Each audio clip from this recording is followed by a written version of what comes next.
a própria Flor de Lis, que assim, uma pessoa que chama muito a atenção da história da Flor de Lis, e é uma coisa que repercute muito, são os rituais que ela fazia no quarto secreto, que são ditos como rituais satânicos. Mas a minha pesquisa mostra também que até nisso a Flor de Lis assim era um engodo. Ela não fazia, ela fazia o que os antropólogos falam de ocultismo muito fajuto, uma coisa assim para impressionar. Tipo, colocava as imagens do Bafomé, de São Cipriano, tinha um tal do Exu Caveira que ela colocava também.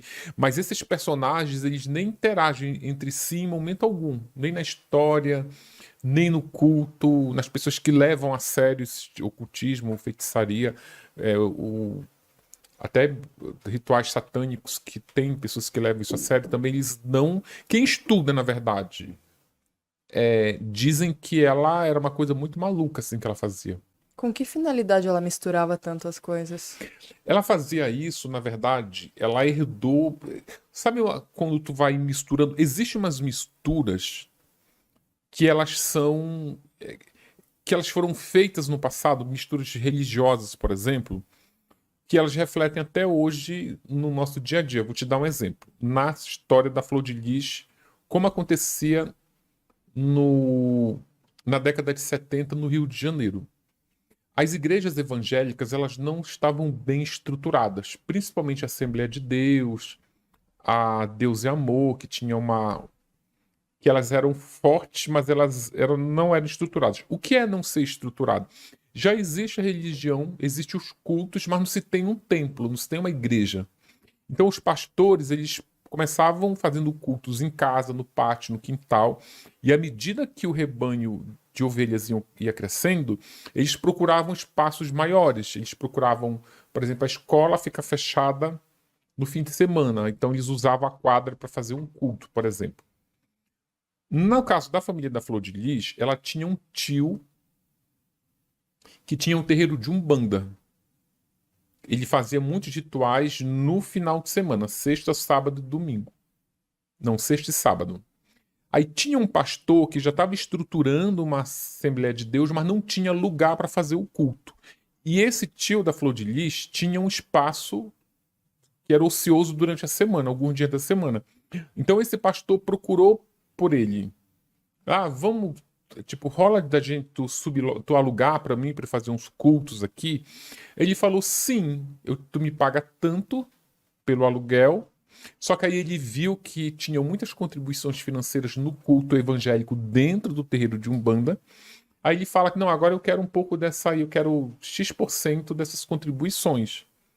Só que aí ia crescendo o culto. Ele escondia as imagens. Era engraçado assim que tinha aquelas imagens aqueles preto velho, aqueles Exu, tinha tudo lá, e eles cobriam com panos, lençóis brancos. Porque não podia chegar um crente lá e se deparar com uma dessas imagens. Aí, esse pai de santo, esse suposto pai de santo, é bom deixar claro que eu nem sei se ele realmente era um pai de santo legítimo ou se ele se intitulava pai de santo.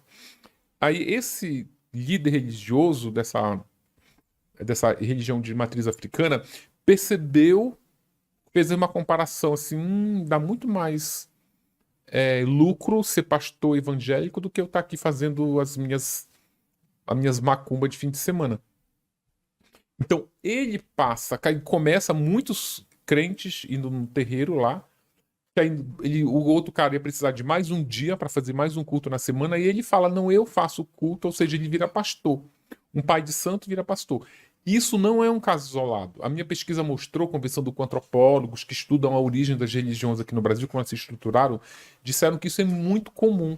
Inclusive, vem dessa mistura muito maluca, porque são correntes religiosas altamente antagônicas, assim, elas não conversam entre si.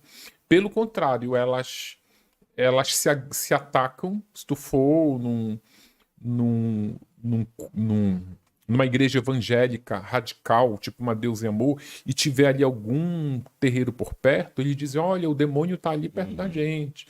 E eles têm nos lugares mais distantes, que eu estou falando assim das comunidades carentes do Rio de Janeiro, aonde o poder público demora a chegar mais, onde as igrejas demoraram mais a se estruturar. Nesses lugares, eles se uniam Mas daqui a pouco, o próprio pai de santo que virou pastor, quando ele subia no púlpito para dar testemunha, ele dizia: não, eu vivia lá no inferno, agora eu tô aqui, olha como todo mundo que tá no inferno pode. Então rolava muito isso. Essa mistura desse culto, essa salada que a Flor de Lis fazia é a origem dessa situação. A mãe dela é a transição, a mãe dela era a irmã desse pai de santo aí. Então ela é a transição, a mãe, tipo, a mãe ajudava o irmão no terreiro e ao mesmo tempo pregava com... Ela nunca chegou a ser pastora, mas ela pregava na casa dela como representante da Assembleia de Deus.